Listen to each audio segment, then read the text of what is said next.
we'll pass it off to Mike for a little bit of space news. Good news, by the way. Good Ooh, news. And yeah. I get to handle this one. So look, I have to start this. Well, I'm not even going to show you the video yet. Here's where I'm going to start. I'm going to start off with the fact that it's very hard to outlive the shadow of Elon Musk and all the accomplishments in the SpaceX world right now, and especially with other players like Jeff Bezos and Blue Origin doing what they do and all trying to reach for milestones. And then you still have one tried and true competitor in this marketplace called Virgin Galactic. And they can be easily overshadowed by other achievements because they're going out of their way to prove a different way of getting into space. They're not going vertical or landing vertical. They're using Dick Rutan designs, and they're going out on the other edge of space, going back from launching vehicles from other aerial vehicles. And that goes without saying that they've had their setbacks too. Okay, they've had some setbacks in their actual entire program was shut down for a long time. But then you have to applaud what can ultimately just be called success. And when I say success, that's a happy moment. So what I'm going to do is just play for you guys this great clip that they have posted on their YouTube channel. And it's fantastic. We're just going to ride along with them for a minute because it's phenomenal. And I think everybody should see it. And then we're going to give it a quick talk. So here it is. This is Virgin Galactic getting into space. Or so I thought. Is it playing? It's playing now. Okay, good. All right, good. Release. Yep. Fire.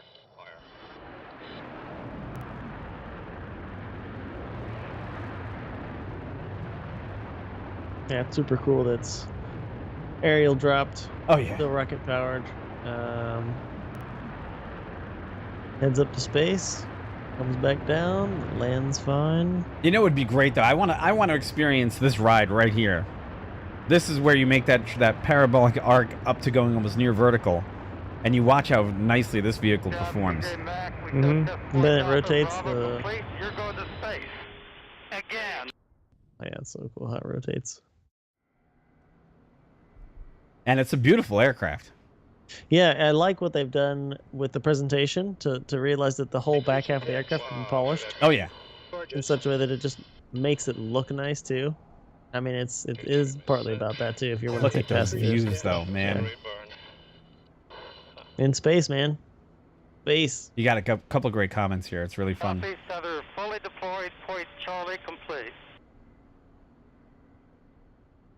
This is so cool. Yep. So cool. Yeah, you think? There's a sea of Cortez over there. I can see the Baja Peninsula, Dave. I love the graphics on the back of the thing that shows you the different stages as to how they got there. Almost like a hieroglyphic. That's beautiful. Amazing colors. Oh, look at that. They got the X1. Entry trim. Happy.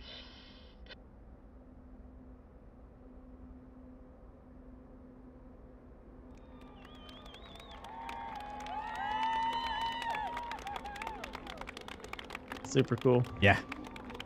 You got excited for them. Oh yeah. That landing there reminds me of old shuttle landing. Oh yeah.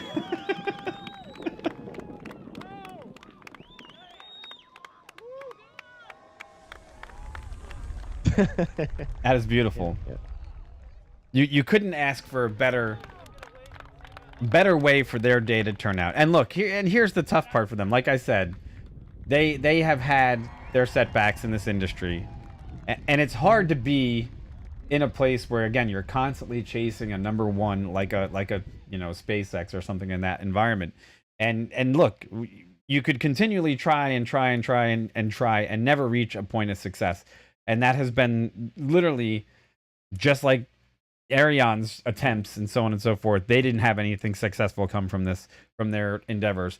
Lots of companies try and many do not succeed, but to get an aircraft like that to do what it's supposed to do in space, that's a triumph. That's amazing. That's an amazing feat that everyone, and I'm surprised it got 0 airplay in most places. Like 0. Yeah. Like you would barely know it actually took place. I didn't see it. Did you? I didn't see it on mainstream news, did you? I didn't see it live, no. No. Nowhere. No one covered it. No one really paid any attention to it, yet they made a massive achievement, and they took that thing and put it into space. And look, now the question is, are they going to be the first ones now because they've gotten this one going? Are they going to be the first ones to be able to commercialize space and give people the opportunity to fly up there for leisure.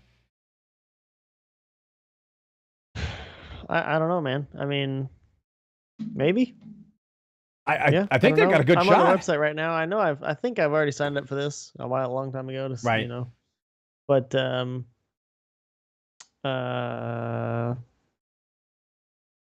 yeah, I don't know. I'm curious. Yeah, because I mean, this is certainly the way that I gather, right. This is certainly space tourism, Mm-hmm.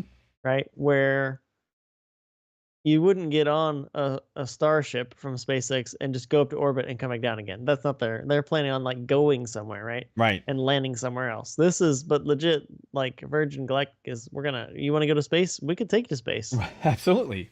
And we'll bring you right back down to the starport and you're good to go. Like done. Same day. Yeah, so it's okay. So there's one thing I haven't done yet. I have not jumped out of an airplane, right? I've never skydived. And that's one thing that's on my list. But if this was with a feasible ticket, okay, if this was within reason, and I'm talking probably sub 10 grand or something like that for this experience, it might be one of those things on that list that, you know, you check that box, made it to space, right? Yeah. That could be it. And they've got the ability to do this, which, look, I don't think when we were kids growing up, we kind of sat back and we had the opportunity to think about, well, wouldn't it be cool if someday you could make it into space, right? And then you think about, well, it'd be awesome if one day we could all make it into space. But this might actually be that one reality shot that you got. I could see myself, you know, being 85 years old and being like, take my money. If I die on the way, whatever, because it was worth the trip, because I can finally say I made it into space, right? So hats off to these guys. Congratulations, the entire Virgin Galactic crew. Yeah, you guys deserve it, and I hope you get all the accolades that you deserve, because like I said, it's tough to live in a world where there's so many other people achieving, and yet you stayed on your program and you delivered a completely different vehicle with a completely different result. And hats off. Yes, totally. All the congrats. Thanks, guys. And they're very nice job. Yeah, great. Nice job. I wish you guys got the I guess the accolades you really deserve, because you do still deserve it. So that's without a doubt. I got nothing else. You got anything else? No, man. Yeah, that was, unless you want to just talk a bit. I didn't keep track of it, but unless you want to talk a little bit about F1, then that's all I got. Oh no, I mean we could talk about that later, because look, I mean here's the biggest takeaway was the fact that Red Bull conquered, and although Leclerc was supposed to actually take the Ferrari to the pole, they had a transmission problem from an earlier wreck. He wasn't able to actually go off pole. Verstappen went out, dominated the race. But, you know, for a series that seems to be dominated mostly at this point almost entirely by, you know, Hamilton and company, which, you know, what are you going to do? You really can't do anything about it anymore, because that's the way Formula One has kind of rolled for the last couple of seasons. But it was great to see somebody else come in and actually have a car that was a competitor. You know, I look for more from the Indy 500, though, as far as, let's face it, between Formula One and Indy 500, you know, they're two different types of racing. One has lots of passing, you know, one's oval racing, the other one's road course, but there's not much to talk about. But hey, I'd love to hear people give us your opinions on the fact that if you ever wanted us to talk about more racing, we're more than happy to do that as well, because it's an enjoyable activity for me to watch. So there you go. Yep. That's all I got. Yeah, no, cool. But yeah, man, I'm good. I'm good. Awesome. Well, folks, that time has come. I think we'll be back with you, I think Wednesday. I think we're going to try to get another one going for you, if not sooner. But we'll be back online real shortly with some more news and information for you from the Not the Average Show. We appreciate all the attention. We appreciate all the subscriptions. And hey, keep it coming, because all the support in the world lets us come back and do more investigative journalism in basically looking at other people's websites and giving you our opinions. Didn't see that coming, did you? Hey, but it's professional opinions, and we like to give them. So that's about it. I'm enjoying my own time here today. Excellent. Excellent. All right, folks. Thanks for tuning in, and we will see you real soon. Take care. Have a great night. Take it easy. See you then. Peace. Bye. Oh, we still got to change this music to the new Harris Heller song, by the way. Yeah. I keep forgetting. I'm still giving him credit, obviously. Of course. But yeah, we can He's got better Is music. it the now. one you shared with Yes, me? I did. Freeform? Yeah. Freeform, I think it is. Really good song. Very, Need to grab very good. that. Let's see. All right, everybody, take care. Bye bye. Next time. Okay, bye. Take